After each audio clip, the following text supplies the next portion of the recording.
January 17, 1942, Quonset Point, Rhode Island. The wind off Narragansett Bay cuts like a blade through the pre-dawn darkness, carrying with it the salt-sharp smell of the Atlantic and the metallic Thames of welding torches. Snow falls in heavy wet clumps across the Naval Construction Training Center, muffling the sounds of hammers and riveting guns that have worked without pause since midnight. In a vast open field, beside the frozen shoreline, a peculiar structure stands half-completed, a tunnel of corrugated steel, its curved ribs catching the beam of floodlights, throwing long shadows across the white ground. The engineers stand in a semicircle around it, breath steaming in the frigid air, clipboards clutched in gloved hands.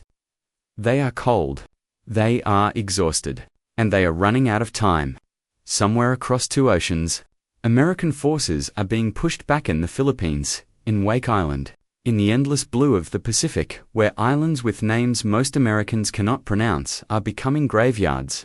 The nation has been at war for 6 weeks, and already the arithmetic is brutal. Thousands of troops deploying to jungles, deserts, frozen archipelagos, each soldier needing shelter that can be erected in hours, not weeks. Shelter that can withstand typhoons and artillery. Shelter that can be flat-packed onto cargo ships. Already overloaded with ammunition and rations, the men at Quonset Point know what is at stake. They have been given an impossible mandate: design a building that is stronger than wood, lighter than concrete, cheaper than canvas, and simple enough that a squad of untrained men can assemble it in a single day. A building that must function equally well at 40 degrees below zero in the Aleutians and 120 degrees in the South Pacific. A building that, in essence, must be everywhere and nowhere invisible in its ubiquity, essential in its function. A tool as fundamental as the rifle or the Saracen. What they do not yet know, standing in that January snow with their revolutionary half-cylinder of steel, is that they are designing one of the most replicated structures in human history. They do not know that within 3 years, over 160,000 of these buildings will dot every continent except Antarctica. They do not know that their creation will house field hospitals in Normandy, command posts in Guadalcanal, radio stations in Iceland, and warehouses in the Sahara. They do not know that long after the war, their design will shelter Antarctic researchers, displaced refugees, rural schoolchildren, and farmers storing grain in the American heartland. They know only the cold, the deadline, and the unforgiving mathematics of war. The story of the Quonset hut begins not with engineering brilliance, but with catastrophic failure.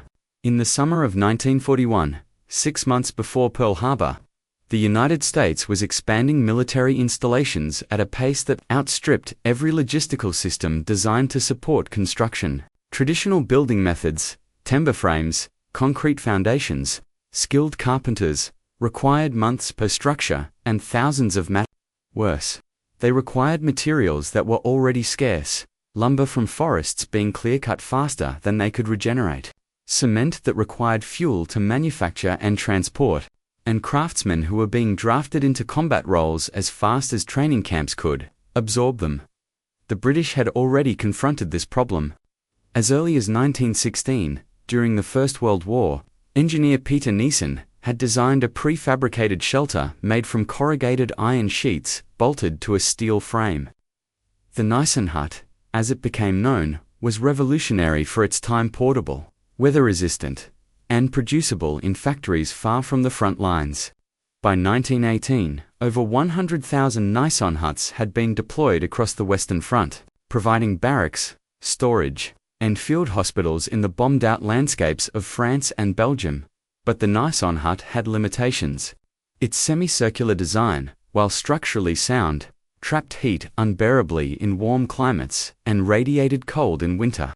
Ventilation was poor. Condensation turned interiors into dripping caverns, and the corrugated iron rusted rapidly in salt air or jungle humidity. Assembly, while faster than conventional construction, still required skilled laborers and took several days, and critically, the design had never been optimized for mass production on an American industrial scale. In early 1941, The United States Navy convened a special design committee at the Davisville Naval Construction Battalion Center in Rhode Island. Adjacent to the small village of Quonset Point, the mandate was clear: improve upon the Nison hut, create something that incorporated lessons learned from 2 decades of military construction but reimagined for modern manufacturing, global deployment, and the specific demands of a two-ocean war. The committee included naval architects, structural engineers, metal and logistics specialists, men who understood not only how to design a building but how to manufacture tens of thousands of them and ship them to the ends of the earth. What emerged from there? Drafting tables in the autumn of 1941 was deceptively simple. A self-supporting structure of corrugated steel panels arched into a half-cylinder, mounted on a steel frame, and secured to a wooden floor. No internal supports. No complex joinery. Every component standardized, interchangeable, lightweight enough to be carried by 2 men. The entire structure could be shipped disassembled in a single large crate, transported by truck or rail or ship, and erected by a team of 8 to 10 men in a single day, often less. The first prototype was completed in early September 1941. Engineers tested it against wind loads, snow loads, and simulated bomb concussions. They baked it under heat lamps and froze it in refrigerated chambers. They assembled and disassembled it repeatedly, timing each step, searching for failure points. And then, on December 7, 1941, the world changed. Pearl Harbor burned. The Philippines fell under siege, and suddenly, the Quonset hut was not a promising experiment, but a national priority. The engineers who refined the Quonset hut in those frantic winter months of 1942 understood something fundamental about the nature of war. Battles are won, not by generals or fighter pilots, but by supply chains. Every bullet, bandage, and biscuit must travel thousands of miles from factory to front line, and every soldier must have a dry place to sleep, a secure place to store equipment, and a protected space to repair what breaks. In the deserts of North Africa, the jungles of the Pacific, the frozen tundra of Alaska, the difference between victory and collapse often came down to whether troops could establish functional bases faster than the enemy could destroy them. Traditional military construction had always been a bottleneck. Building a permanent barracks in the Philippines might require shipping lumber from Oregon, cement from California, and skilled carpenters from training centers in Virginia.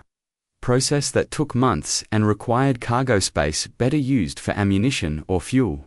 Even temporary structures like canvas tents degraded rapidly under sun, rain, and mold, and offered no protection against shrapnel, fire, or determined infiltrators. The Quonset hut solved all of these problems simultaneously. Each standard 16 by 30 6-foot unit could house 8 to 12 men, or function as storage, workshop, office, or medical facility. Larger models, 20 feet wide, 48 feet long, could accommodate up to 24 troops, or serve as mess halls, theaters, and vehicle garages. Every component was metal or were treated against rot, termites, and fire.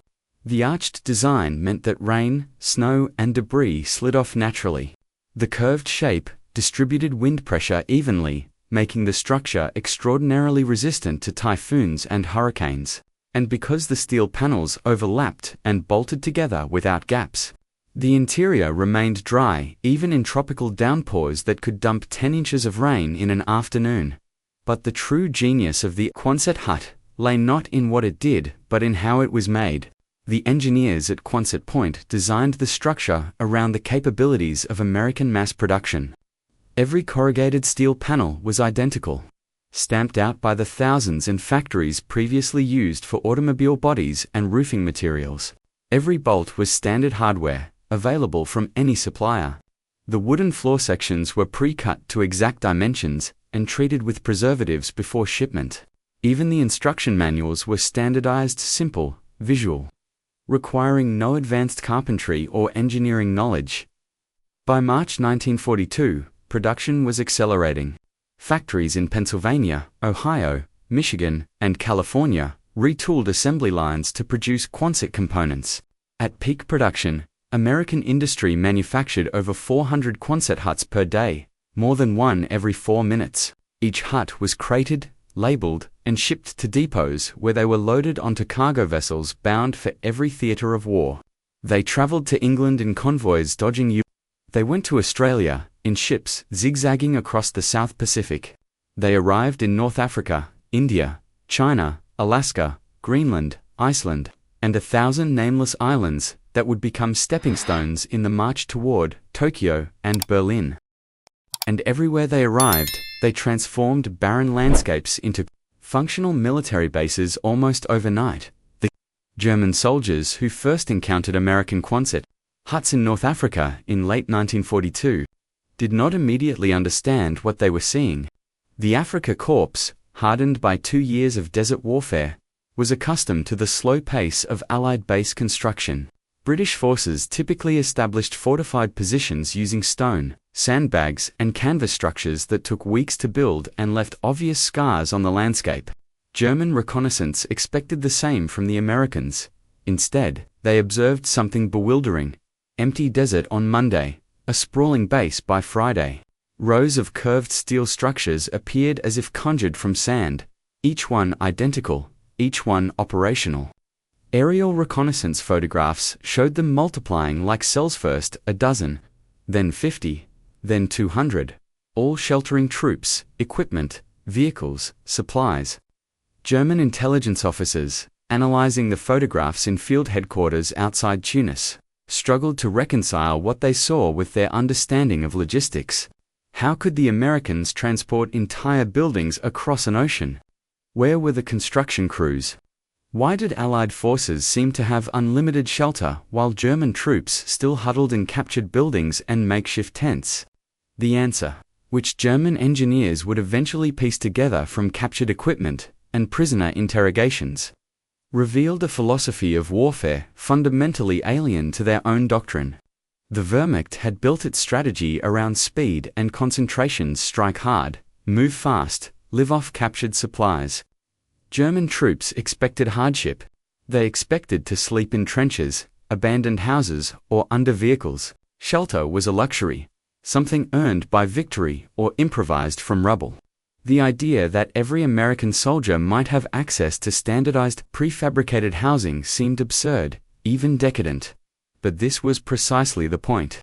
American military doctrine, shaped by the industrial abundance of a continental economy, approached warfare as an engineering problem with unlimited resources. The question was never, can we afford to give every soldier proper shelter? But rather, what is the most efficient way to do so? The Quonset hut was the answer to that question, a piece of infrastructure so thoroughly integrated into the American war machine that commanders could requisition them like ammunition, confident they would arrive on schedule and function as designed. In the Pacific, where Japanese forces had spent years fortifying islands with concrete bunkers and hidden cave networks, the speed of American base construction became a strategic weapon. Marines would land on a contested atoll, secure a beachhead, and within 72 hours, Quonset huts would be rising behind the front lines. Field hospitals appeared first, their steel frames offering protection against shrapnel, while medical teams operated on wounded men barely a mile from active combat. Then came supply depots, command centers, radio stations, repair workshops, each Quonset hut a node in a growing network that turned a barren coral reef into a fully functional forward base. Japanese soldiers, watching through binoculars from fortified positions, saw the same pattern repeat on island after island: Tarawa, Kwajalein, Saipan, Peleliu, Iwo Jima. The Americans did not fight the way any army had fought before. They did not scavenge. They did not improvise. They built, and they built so quickly, with such overwhelming abundance, that Japanese defenders often surrendered, not because they were outfought, but because they were psychologically crushed by the sheer material superiority arrayed against them. A captured Japanese officer, interrogated on Okinawa in June 1945, described watching the American build-up after the initial invasion. "We knew we could not win," he said through a translator. "When we saw how many of those metal buildings appeared each day, our supply lines were cut. We were eating roots and insects. And across the valley, every morning, more American buildings. They were being supplied faster than we could destroy anything. It was not a battle. It was waiting to die. This was the hidden power of the Quonset hut, not just as shelter, but as psychological warfare. Every curved steel roof was a demonstration of industrial capacity. A visible reminder that behind every American soldier stood the largest manufacturing economy in human history. The huts were not merely functional. They were symbols. They said, "We can build faster than you can destroy. We have so much material that we can afford to ship entire buildings across oceans. We have so many workers that we can produce these by the thousands while simultaneously building tanks, ships, planes, and guns. Surrender now, because you cannot outlast." This. But the Quonset hut's resilience was tested not only against enemy action but against the environment itself, and it was in those tests that the engineering truly proved revolutionary. In the Aleutian Islands, where wind speeds routinely exceeded 80 miles per hour and temperatures plunged below -40 degrees Fahrenheit, wooden structures cracked and collapsed under ice loads. Canvas tents disintegrated within weeks. But Quonset huts, anchored to bedrock or permafrost with steel cables and concrete footings, flexed with the wind rather than fighting it. The curved design distributed force so efficiently that even hurricane-force gusts merely howled around the structure. Unable to find a flat surface to push against. Engineers stationed at Dutch Harbor, Alaska, recorded their observations in detailed reports. Sent back to Quonset Point, they noted that snow accumulated on the arched roofs only briefly before sliding off, preventing the dangerous buildup that could collapse traditional buildings. They noted that the corrugated steel, while conducting cold, could be insulated with standard batting material, creating interiors that remained above freezing even when exterior temperatures reached lethal extremes. They noted that the structures required virtually no maintenance, no painting, no roof repairs, no foundation work, freeing personnel for more critical tasks. One report, dated March 1943, described a storm that destroyed most of the wooden support buildings at an Alaskan airbase while leaving the Quonset huts intact. The wind peaked at 96 miles per hour, the engineering officer wrote. "We lost 3 hangars, the main supply shed, and approximately 40% of our fuel storage. The Quonset barracks sustained 0 damage. One hut had a single loose bolt on a panel seam. We tightened it with a standard wrench in under 2 minutes. Recommend expanding Quonset deployment to all structures possible." In the opposite extreme, the tropical Pacific, the huts faced different but equally formidable challenges. Heat was the primary enemy. Daytime temperatures inside steel buildings on equatorial islands could reach 140 degrees Fahrenheit, turning interiors into ovens that made sleep impossible and work dangerous. Humidity approached 100% year-round, creating ideal conditions for rust, mold, and the rapid deterioration of any organic material. The solution came not from changing the structure, but from adapting it. Engineers added ventilation panels at both ends of the hut, creating a chimney effect that drew hot air upward and out while pulling cooler air in from ground level. They painted roofs white or light gray to reflect sunlight rather than absorbing it. They installed raised floors with airspace underneath, preventing the ground heat from radiating upward.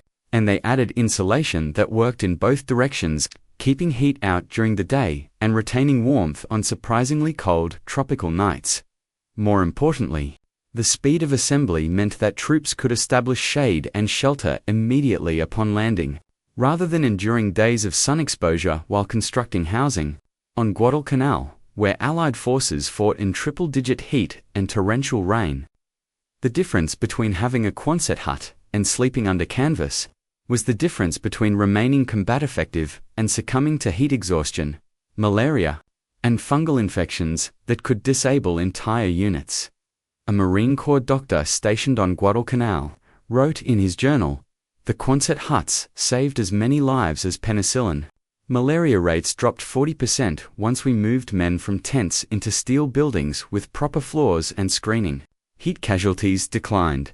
Morale improved dramatically. Men who have a dry place to sleep, a place where their gear does not rot overnight, will fight better." This is not speculation. This is documented medical fact. The huts proved equally resilient against deliberate destruction. Japanese artillery crews on Pacific Islands quickly learned that shelling Quonset huts was a waste of ammunition. The curved steel deflected shrapnel at oblique angles, and unless a shell scored a direct hit, the structure remained functional. Even when hit, the modular design meant that damaged panels could be unbolted and replaced within hours, using parts salvaged from other damaged huts or requisitioned from supply depots. Entire huts could be disassembled, moved to new locations, and reassembled, a feat impossible with concrete bunkers or wooden buildings. German bombers attacking Allied bases in England and North Africa found the same frustrating reality. A stick of bombs might crater the ground around a Quonset hut complex, but the structures themselves often survived, requiring direct hits to destroy. And even when destroyed, they were replaced so quickly that reconnaissance flights could not keep accurate counts. A bomber crew might photograph a base with 30 huts, return 2 weeks later to find 70, attack and destroy 20, and return a month later to find 90. This regenerative capacity became a defining feature of the Allied war effort. The Axis powers, operating on the edge of their industrial capacity, could not afford to lose infrastructure. Every destroyed warehouse, barracks, or workshop represented weeks or months of scarce resources and labor to replace. But the Allies, and especially the Americans, treated buildings as consumable supplies. A Quonset hut costs roughly $1,000 to produce, the equivalent of roughly 3,000 rounds of rifle ammunition or 1 Jeep engine. It was cheap enough to be expendable, yet durable enough that expendability was rarely necessary. The psychological impact on Axis troops cannot be overstated. Japanese soldiers, starving in isolated garrisons, would raid American positions not for weapons or ammunition, but for food, and they would find warehouses full of supplies, all housed in those ubiquitous steel half-cylinders. German prisoners of war, transported to Allied bases in North Africa and Italy, would pass through camps where even prisoners' enemy soldiers were housed in solid structures with wooden floors and weatherproof roofs. They would see supply dumps with more Quonset huts than their entire division possessed in tents and captured buildings combined. One German POW, a logistics officer captured in Tunisia, spent his interrogation not discussing troop movements or defensive plans, but asking detailed questions about American construction methods. "How do you transport so many buildings?" he asked through an interpreter. "How do you assemble them so quickly? We calculated it should take your forces 3 months to establish the bases we observed in 2 weeks. Either your soldiers work 24 hours without rest, or you have some method we do not understand." The interrogator's report noted, "Subject appears genuinely baffled by scale of American logistics. Repeatedly returned to questions about construction, speed and volume. Expressed belief that Germany could not match this production capacity even if resources were unlimited. Assessment: Subject has recognized material inferiority and is psychologically defeated before discussions of tactics even begin." This was the Quonset hut's most profound victory, not on battlefields but in the minds of those who opposed the forces it sheltered. It made Allied material supremacy visible, undeniable, omnipresent. Every curved roof was a declaration: we have so much that we can afford to ship buildings across the world. You cannot win this war of attrition because we will always have more. The engineers at Quonset Point, working through the brutal winters of 1942 and 1943, refined their design through hundreds of small iterations. They discovered that adding a plywood interior lining reduced condensation and provided surfaces for hanging equipment and personal items. They found that extending the structure's length in 12-foot increments allowed for modular scalability without compromising structural integrity. They developed specialized variants: hospital huts with doubled insulation and built-in ventilation, command huts with reinforced floors to support heavy radio equipment, refrigerated huts with thick insulation and space for mechanical cooling systems, workshop huts with wide doors and reinforced framing to support lifting equipment. Each modification was documented, tested, and distributed to manufacturers via technical bulletins that read more like recipes than engineering specifications. Panel overlap, 4 inches minimum. Bolt spacing, 12 inches on center. Floor joists, 2x8, pressure treated, 16 inches on center. The language was precise, mathematical, devoid of ambiguity. A factory worker in Ohio and a CB on Okinawa could read the same specifications and know they were building identical structures. This standardization enabled a distributed production model unprecedented in military history. By 1944, over 60 manufacturers across the United States were producing Quonset components simultaneously. A single hut might have steel panels from Pennsylvania, lumber from Oregon, bolts from Connecticut, and paint from Texas, all converging at a port in California to be loaded onto a ship bound for New Guinea. Yet every piece fit together perfectly, because every piece adhered to the same exacting specifications. The scale of this enterprise was staggering. From 1941 to 1946, American industry produced over 170,000 Quonset huts in various sizes and configurations. If placed end to end, they would have stretched over 2,000 miles, roughly the distance from New York to Denver. They consumed millions of tons of steel, billions of board feet of lumber, and countless smaller components like bolts, hinges, and window frames. And yet, this represented only a tiny fraction of total American war production, less than 1% of steel output, less than 2% of lumber harvest. To the engineers managing this production, the numbers were abstract production quotas, shipping manifests, inventory reports. But to the soldiers who inhabited these structures, the Quonset hut was intimate, personal. The difference between enduring war and surviving it. Letters home from the Pacific Theater frequently mentioned the huts in passing. Background details in stories of boredom, fear, and homesickness. "We're living in these metal buildings shaped like tunnels," wrote one Marine from Saipan. "Noisy when it rains, like sleeping inside a drum, but dry, and no bugs in your bedroll. Compared to the tents on Guadalcanal, it's luxury." Another soldier stationed in Iceland wrote, "The wind here never stops. It comes off the ocean at 50, 60 miles an hour, every day. The Quonset huts shake and rattle, but they hold. The old wooden barracks lost their roofs last month. We had to move everyone into the steel buildings. Packed in tight, but nobody's complaining. You learn to be grateful for small things. A roof that doesn't leak. A floor that isn't mud. 4 walls between you and the wind." These small gratitudes accumulated into something like jeer. Recognition that even in the midst of industrial-scale slaughter, someone, somewhere, had thought about their comfort. The Quonset hut was not glamorous. It was not heroic, but it was there, reliable, functional. A piece of home transplanted to the far side of the world. The symbolism of the Quonset hut evolved throughout the war, shifting from mere utility to something more complex. In the early years, as Allied forces fought desperate defensive actions from Bataan to El Alamein, the huts represented survival, the minimum infrastructure necessary to sustain combat operations.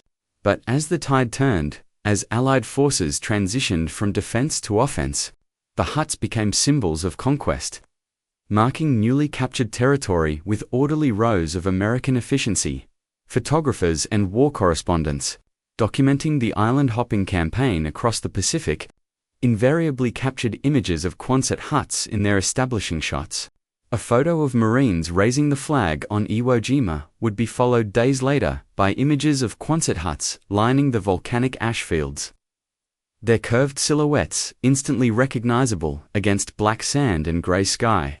Newsreels showing the liberation of Paris included footage of Quonset huts erected in the Bois de Boulogne, temporary supply depots amid ancient trees. These images, distributed through newspapers and movie theaters to audiences back home, carried a reassuring message. American forces were not just fighting, they were building. They were establishing order, creating infrastructure, transforming chaos into organization. The Quonset hut, with its clean lines and industrial aesthetic, became visual shorthand for American competence and abundance. But the hut's symbolism worked differently for those on the receiving end of American power. Two civilians in occupied territories. The sudden appearance of Quonset huts signaled that liberation was permanent, not temporary. German civilians, watching American forces establish bases in the Rhineland in early 1945, saw Quonset huts replacing bombed-out buildings and understood that the occupiers intended to stay. Japanese civilians, emerging from caves and hiding places on Okinawa, saw American construction crews erecting dozens of huts per day and realized that resistance was hopeless. These conquerors had resources that dwarfed anything Japan could muster. One Japanese schoolteacher, interviewed years after the war, recalled his first sight of American Quonset huts on Okinawa. "We had been told that America was weak, that their soldiers were soft, that they would crumble under the spiritual strength of Japan. Then we saw how they built, every day, more buildings. They worked like machines, fast and efficient. And the buildings themselves, ugly, yes, but strong. You could see they would last. They were not temporary. The Americans were not going to leave. That was when I knew the war was truly over." This permanence within impermanence was central to the Quonset hut's identity. The structures were designed to be temporarily assembled quickly, used for the duration of a campaign, then either abandoned or disassembled and moved to the next objective. Yet they were built with a solidity that suggested permanence, a weight and substance that belied their modular origins. This duality made them unsettling to observe. They were too substantial to dismiss as tents, too industrial to ignore as temporary shelters. Yet they appeared and disappeared with a speed that seemed almost supernatural. German intelligence analysts, compiling reports on American logistics capabilities in late 1944, struggled to categorize the Quonset hut in their assessments. Was it a tactical asset, like a truck or tent? Or was it strategic infrastructure, like a rail line or port? The answer was both, and this category-defying nature made it difficult to counter. Destroying a Quonset hut achieved nothing. It would be replaced within days. Capturing one intact yielded no intelligence. The design was too simple to reverse engineer into advantage. The hut was simultaneously insignificant and overwhelmingly important, a paradox that frustrated every attempt to neutralize its impact.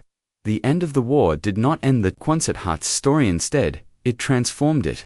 With production lines still operating at full capacity in August 1945, the sudden cessation of hostilities left the military with tens of thousands of surplus huts and no clear purpose for them.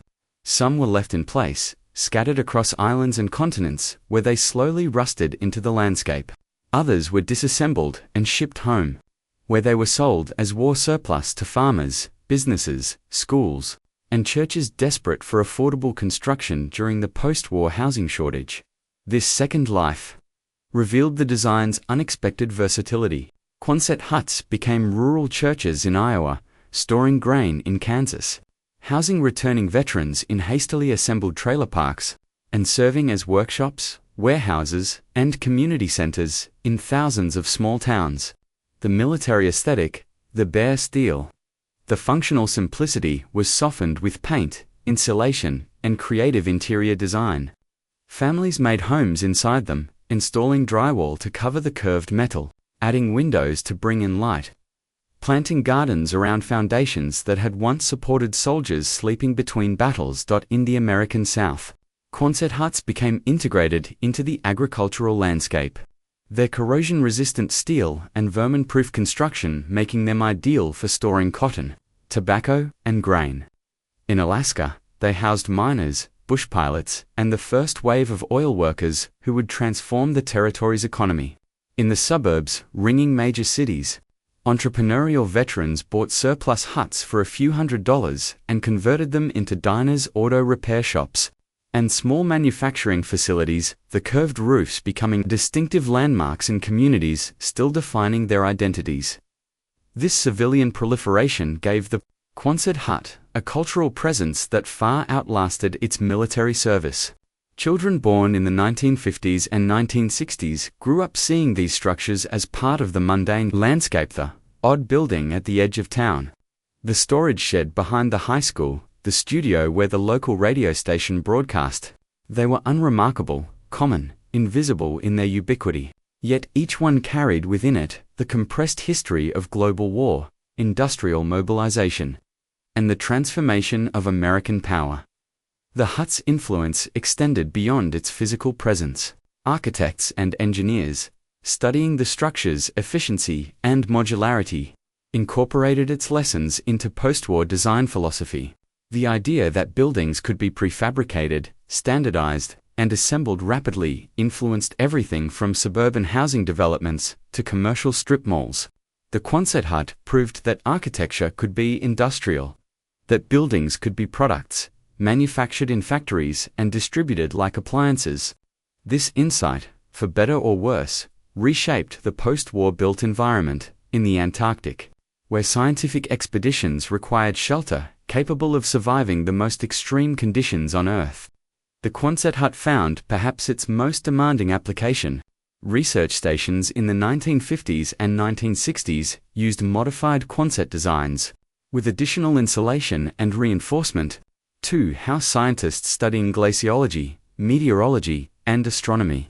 The curved steel structure, already proven in the Aleutian cold, adapted well to temperatures 60 degrees colder, wind speeds even higher, and months of darkness interrupted only by auroras and stars. One scientist, wintering over at Amundsen-Scott South Pole Station in 1960, wrote in his journal, "Living in a Quonset at the bottom of the world. The structure is 20 years old, shipped here in pieces and assembled by men who are probably grandfathers now. Outside, 90 below zero, wind at 40 knots. Inside 50 degrees, almost comfortable. The hut creaks and groans in the wind, but it holds. Whoever designed this thing understood forces, understood materials, understood survival. I wonder if they knew their buildings would end up here, at the absolute limit of where humans can exist." By the 1970s, most military Quonset huts had been retired, replaced by more modern designs with better insulation, climate control, and amenities. But the civilian variants persisted, too useful to abandon, too cheap to replace. They remained scattered across the American landscape and beyond, rusting slowly in tropical climates, enduring stoically in northern winters, serving purposes their designers never imagined. In Vietnam, Quonset huts appeared again, 3 decades after their invention, housing American forces in a different war, in different jungles, with different outcomes. The huts that had symbolized victory in the Pacific now sheltered soldiers in a conflict that would end in withdrawal. The symbolism had curdled the abundance they represented seemed wasteful now. The industrial efficiency disconnected from strategic purpose, yet the huts themselves functioned exactly as designed, indifferent to politics, impervious to irony. Some were destroyed, some were abandoned, some were repurposed by the Vietnamese, who converted them into workshops, market stalls, and homes. In the Mekong Delta, you can still find them, half buried in vegetation, their corrugated steels softened by decades of rust, still providing shelter to families who farm the same land American engineers once bulldozed into airfields. This persistence, refusal to disappears, perhaps the Quonset hut's most remarkable characteristic. It was designed to be temporary, but proved more durable than the armies that built it. It was meant to be functional, but became iconic. It was engineered for war, but found its lasting purpose in peace. The engineers who created the Quonset hut in that frozen winter of 1942 are long dead. The factories that produced them have been demolished or converted to other uses. The specifications exist now in archives, digital files, historical societies, but the structures themselves remain physical artifacts of a moment when industrial capacity was translated directly into military victory, when the ability to mass-produce shelter became as important as the ability to manufacture tanks or bombers. What does the Quonset hut represent, in the end? It is tempting to see it as purely functional, a tool, nothing more. But objects carry meanings beyond their intended purpose. The hut was designed to protect soldiers from weather and enemy fire, yes, but it also embodied a philosophy that abundance could be weaponized. That comfort was worth engineering, that even in the midst of total war, logistics and infrastructure mattered as much as courage and firepower. 2. the German soldier shivering in a captured Russian cottage, to the Japanese soldier starving in a cave on Peleliu. The Quonset hut represented something almost incomprehensibly an enemy, so wealthy that they shipped buildings across oceans, so organized that they could assemble infrastructure in hours, so confident that they treated structures as disposable. It was a physical manifestation of the gap between Axis desperation and Allied abundance, between improvisation and planning, between entropy and organization, but it also represented something more subtle: the democratization of shelter. The Quonset hut made no distinction between officers and enlisted men, between combat troops and support personnel. A general might have a hut to himself, while 12 privates shared another, but the structures were identical. This egalitarianism, built into the design itself, reflected a broader American philosophy that mass production enabled mass improvement, that everyone could benefit from industrial efficiency, that you did not need to be elite to deserve solid shelter. This was not propaganda. This was not ideology imposed from above. It was simply the logical outcome of industrial capitalism applied to military necessity, but its impact was ideological nonetheless. Axis soldiers, observing this, saw not just material superiority but a different vision of how societies could organize resources. They saw, whether they articulated it or not, that the Americans had found a way to fight a total war while simultaneously improving the living conditions of their troops. And this suggested uncomfortably, disturbingly, that maybe the ideologies they had been told to fight for were not as inevitable, as natural, as superior as they had believed. Today, you can still buy Quonset huts, though they are usually called by different names: archband buildings, steel buildings, prefabricated structures. Modern versions use different materials and manufacturing techniques, but the fundamental design remains unchanged: a self-supporting arch of metal panels, bolted together, anchored to a foundation, ready to use. They are sold to farmers, homesteaders, businesses, anyone needing inexpensive, durable, rapidly constructed shelter, and occasionally, you can still find the originals. In Alaska, in the South Pacific, in rural America, old Quonset huts persist. 70 or 80 years after their construction, still functional, still serving. They have outlasted the empire that built them, outlasted the wars they were designed for, outlasted most of the men who assembled them. They stand as monuments to a peculiar moment in history when engineers were asked to design temporary buildings and accidentally created permanent ones. But, in 2019, a team of historians and preservationists identified a cluster of original Quonset huts on a former military base in Rhode Island, not far from the site where the first prototypes were tested. The huts had been used, abandoned, reclaimed by the Navy, abandoned again, and finally forgotten. They were in remarkable conditions: surfaced rust, but structurally sound.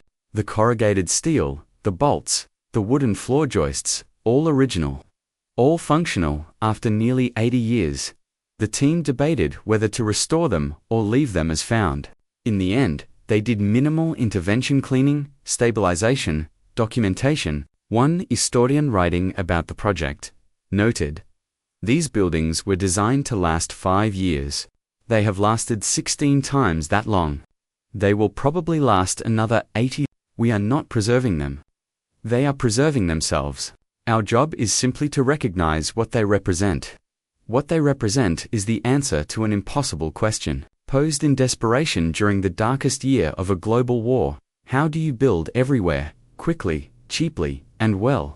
The Quonset hut was that answer: glamorous, efficient, and so effective that it became invisible through ubiquity. It was architecture reduced to first principles: shelter from weather, protection from harm, space for life to continue in the midst of death, and it worked. In jungles and deserts, on islands and icefields, under fire and in peace, the Quonset hut performed exactly as designed. It kept soldiers dry and alive. It stored the supplies that sustained offensives. It housed the wounded, the planners, the mechanics, the clerks, all the unglamorous roles that win wars while generals take credit. It was, in its own quiet way, as important as any weapon in the Allied arsenal.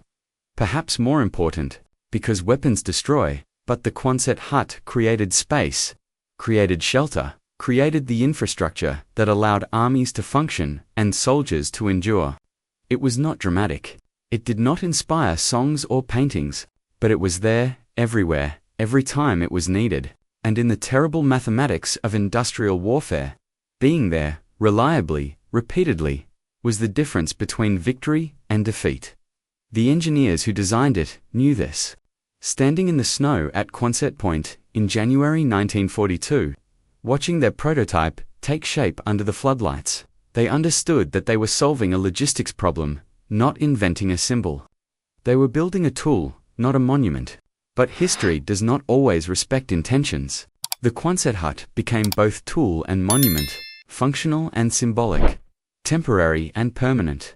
It became a building that won a war by the simple, profound act of existing, and in doing so, it proved something that generals and politicians sometimes forget, that in war, as in life, the unglamorous necessities matter more than the glorious gestures.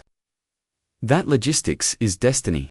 That sometimes, the curved steel roof over your head, keeping out the rain and the wind and the endless grinding uncertainty, is worth more than all the flags and speeches and grand strategies combined. The Quonset hut understood this, and 70 years after the war ended, it is still there, still standing, still sheltering.